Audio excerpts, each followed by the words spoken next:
Assalamualaikum warahmatullahi wabarakatuh. Ketemu lagi guys dengan saya di Jalan Kaki Channel. Pada kesempatan berikut ini saya akan membahas mengenai aplikasi WhatsApp. Jadi ini dibahas karena kehebohan ya. WhatsApp mengeluarkan kebijakan baru pada tahun 2021 ini dan mengenai kebijakan privasinya.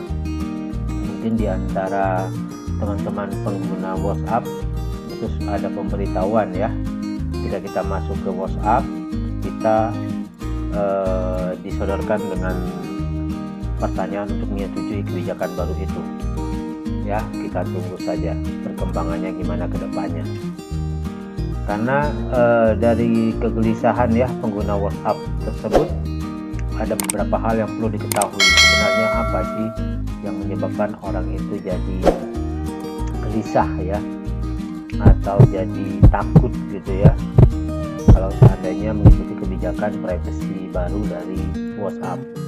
Kita lihat guys, ada 5 poin sebenarnya. Yang pertama adalah berbagi data atau share data. Nah, dalam berbagi data ini kalau kita lihat nanti ada 3 pemberat penting. Yang pertama adalah pengguna yang diharuskan menyerahkan data ke Facebook selaku perusahaan induk dari WhatsApp. Kita tahu guys, WhatsApp itu kan sudah diakuisisi sama Facebook ya. Jadi ketika kita berlangganan yang menggunakan WhatsApp itu, yang pertama kita harus menyerahkan data ke Facebook, dan pengguna dipaksa, kalau saya lihat, harus menyetujui pembagian data ke Facebook kalau masih mau menggunakan aplikasi yang tidak berbayar ini. Kemudian yang berikutnya, terdapat perubahan kebijakan privasi WhatsApp terkait pemrosesan data pengguna dan komunikasi dengan pemilik akun bisnis. Nah, ini kan di WhatsApp juga bisa kalau kita misalnya menggunakan WhatsApp sebagai akun bisnis. Itu guys yang pertama. Jadi yang perlu diperhatikan, kita diwajibkan untuk share data ya ke Facebook. Kemudian kita lihat yang kedua. Nah, ini akan diberlakukan pada tanggal 8 Februari 2021. Persyaratan baru dan kebijakan privasi WhatsApp. Ya, dan pengguna diwajibkan menerima persyaratan dan perubahan ini jika ingin tetap menggunakan akun WhatsApp-nya. Ya, jika tidak, kita akan dihapus akunnya. Itu guys yang kedua. Yang ketiga, data yang diteruskan ke Facebook, beberapa data yang diteruskan antara lain. Yang pertama adalah ini guys, identifier. Kalau kita lihat ya, apa itu identifier? Ini merupakan informasi akun yang disediakan pengguna ketika pertama kali mendaftar di aplikasi WhatsApp. Ya, seperti nomor telepon, nama profil, foto profil, dan status. Nah, itu akan di-share di Facebook. Ya, kemudian ada juga informasi perangkat selular seperti alamat IP. Jadi alamat IP dari perangkat selular kita, HP kita itu akan dikirim juga. Ya, ini akan diketahui nanti keberadaan IP dari HP kita. IP itu apa? Internet Protocol. Ya, jadi alamatnya ya. Kemudian usage data. Nah, ini guys, ini informasi berupa berapa lama pengguna menggunakan WhatsApp ya. Jadi berapa lama pengguna menggunakan WhatsApp, pada jam berapa, dan tujuan apa, serta seperti melakukan panggilan atau chat, berapa pesan pengguna yang dikirim ya, pesan yang dikirim oleh pengguna. Nah, itu semua akan dikirim ke Facebook. Nah, kemudian yang berikutnya, purchase. Kemungkinan berkaitan dengan pembelian apapun yang dilakukan via WhatsApp itu pun akan tercatat dan dikirim. Nah, kemudian baru-baru ini katanya WhatsApp meluncurkan fitur pasar digital untuk membantu orang membeli barang melalui aplikasinya. Nah, ini guys, yang berikutnya yang tidak kalah penting, location. Lokasi pengguna itu akan dikirim juga ya.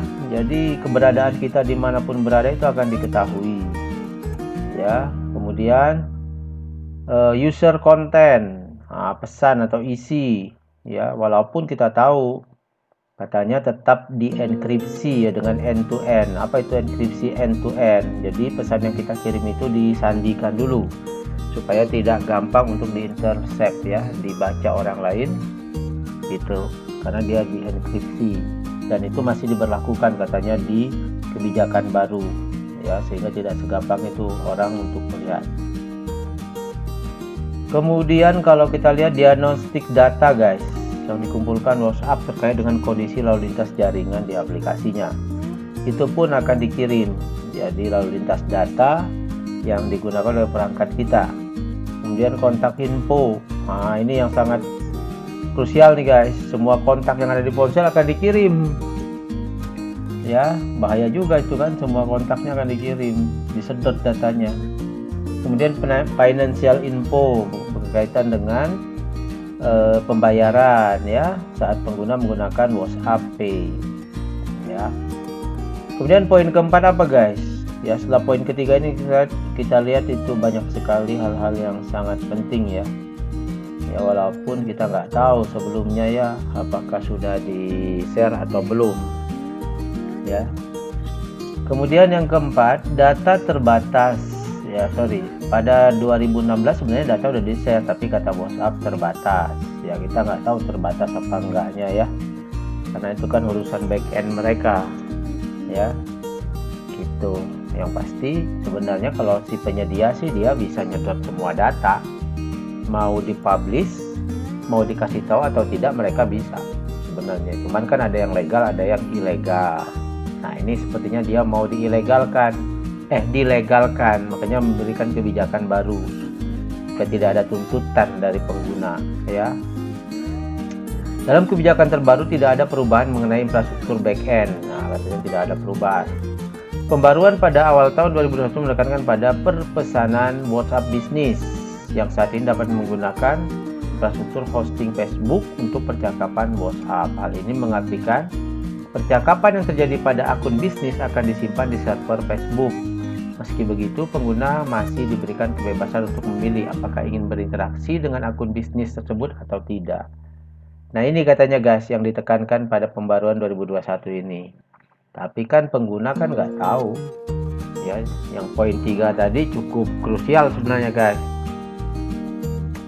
Kemudian poin 5 ya, walaupun ditekankan pada akun bisnis ya, sistem enkripsi. Jadi kebijakan baru ini tetap menggunakan sistem enkripsi end to end, jadi tetap disandi ya, jadi apa yang dikirim itu tidak bisa dilihat ya, walaupun oleh pegawai Facebook, pegawai WhatsApp-nya sendiri ya katanya ya.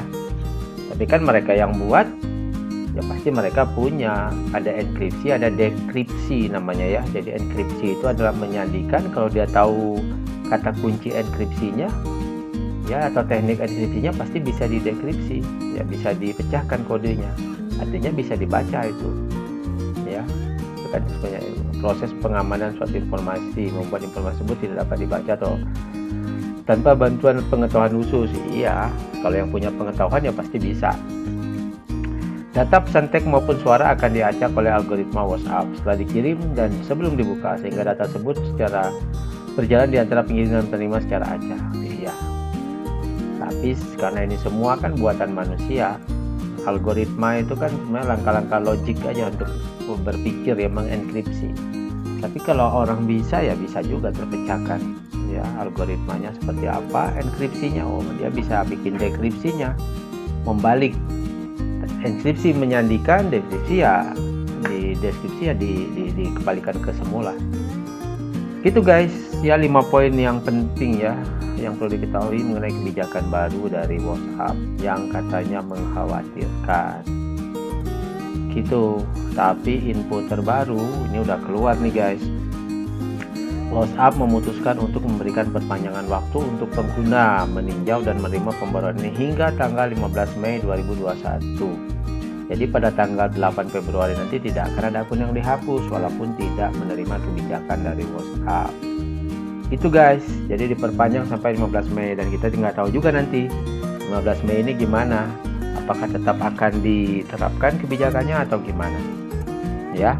Dan yang pasti biasanya kalau yang namanya aplikasi gratis tidak berbayar, ya itu jaminan keamanannya juga dipertanyakan, guys.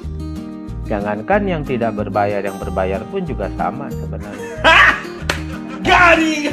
Itu sebagai catatan, ya. Gitu kan, WhatsApp gratis, ya. Dan semua yang kita pakai ini adalah buatan manusia, ya. WhatsApp mau apapun ya, sistem apa yang ada, sistem komputer yang kita pakai buatan manusia. Yang namanya buatan manusia pasti ada titik lemahnya, ya. Gitu guys, ya, info singkat dari saya, semoga bermanfaat mengenai kekhawatiran pengguna WhatsApp, ya. Semoga bermanfaat. Sampai ketemu lagi.